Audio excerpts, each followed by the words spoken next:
Hey, it's Mark Ferguson with InvestorMore, and we're back at the Ocho after a crazy couple of months. So I'm going to show you what the upstairs apartment here looks like after we remodeled it, after an eviction, and we'll also check on the basement apartment over there after that squatter eviction and see what it looks like. I haven't seen what it looks like after we got carpet and other stuff out, so we'll check all of that out.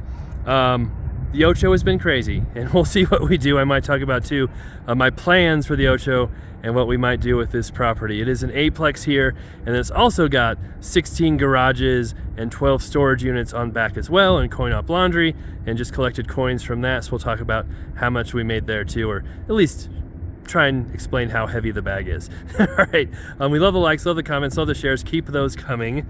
And one comment I've gotten a few times about the Ocho is, oh, it's so depressing looking and the landscaping so bad.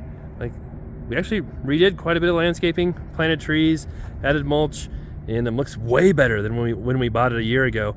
But it's winter in Colorado, so most landscaping in Colorado in December is going to be slightly depressing looking. So that's just how it's going to be. And it's going to be real cold this week too. So of course we want to make sure the heat's on all that at all of our vacant properties, which we normally do a good job of, but once in a while we'll miss something, have a pipe freeze, have a slightly frozen property. All right, so this is the one, probably the worst eviction I've ever done. We haven't, I mean, it's not like we're doing evictions all the time, but we do have a few. Most of them are inherited tenants where the previous landlords vetted them, picked those tenants, and then we have to deal with them. And these particular tenants, don't think they paid rent once. For a year, they only used COVID assistance money, never paid rent themselves, and were real nasty. They're the ones who are parking in the yard, if you remember that video. And after the eviction, they literally didn't think it was going to happen. The day of the eviction, they had moved nothing, done no work at all, and had kids living in here, and it was disgusting. Just bed with food and soft drinks and mold all over, just packed full of stuff. We found a cat in here who was just pooping in the shower constantly. They had a litter box, but it was full, so covered with clothes, the cat couldn't use the litter box back here. So it's a lot nicer now. And it's still, not a high-end rental by any means, but so much better than it was before. And this is the bathroom where I spent a lot of that eviction cleaning up trash and junk and stuff. And the shower looks so much better. And I was, for whatever reason, most smells don't bother me that much. So I got to be the one in that bathroom cleaning it up because it's the worst smelling one.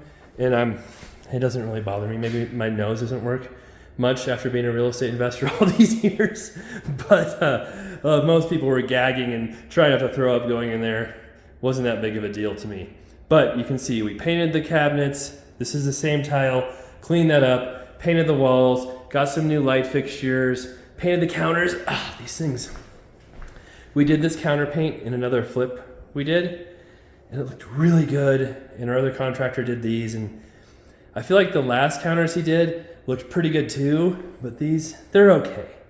They're okay, but it is like a specific countertop paint. You can see it right here, what they're supposed to look like, and it's a pretty complicated process. So it should last a very long time if done right, and hopefully we'll see how that all works. And then yeah, the fridge, we did get a new drawer for that. That's all pretty and clean.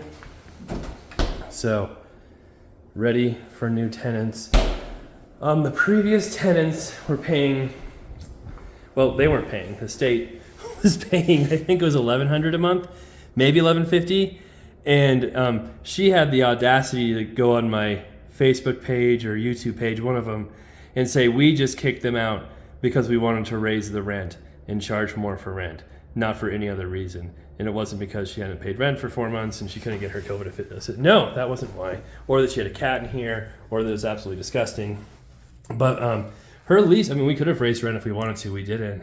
But yeah, we would raise this up to $1,250 now that it's ready to go. Comes with a garage, 2-bedroom, 2-bathroom, comes with a storage unit, and that's what we've been renting all of our other remodeled units in here for. as well. So new carpet. If we get a new stove, we might have gotten a new stove. Kind of weird having a black with white, but not the end of the world. So this one's ready to go.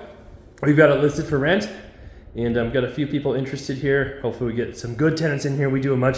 Hopefully we do a better job of vetting tenants than the last landlord. I feel like the last landlord just got a few people in here right away to get anybody renting it before he sold it without really vetting them and checking them out. And we will always check credit, background, income, all of that.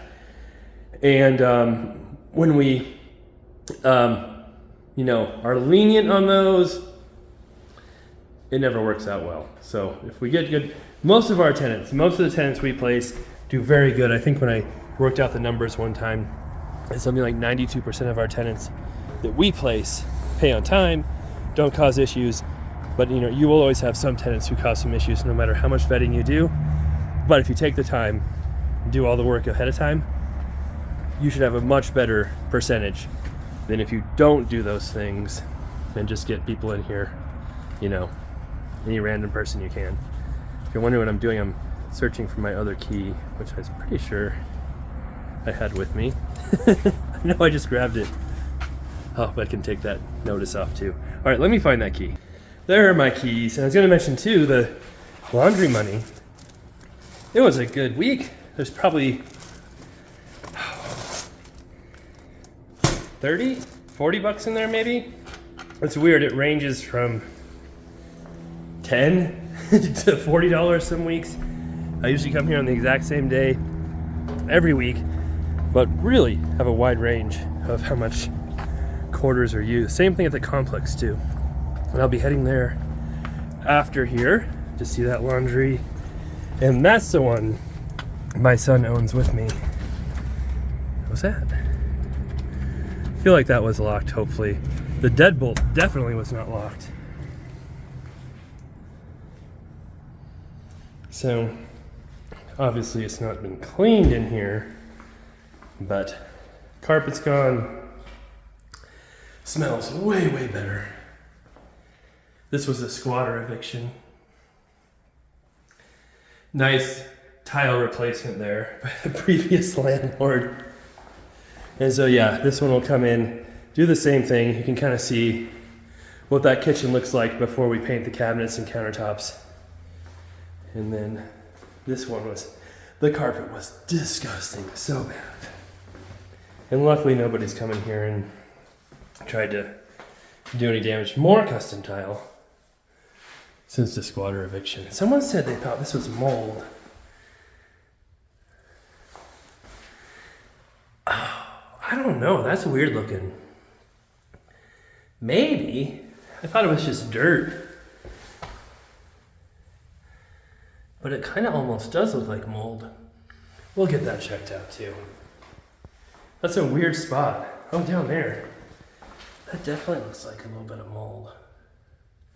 Maybe I'll look at the outside of the building over here too and see where that's coming from. And I will make sure I lock the deadbolt. It is the security. If you ever thought not having a deadbolt was good enough, you were wrong.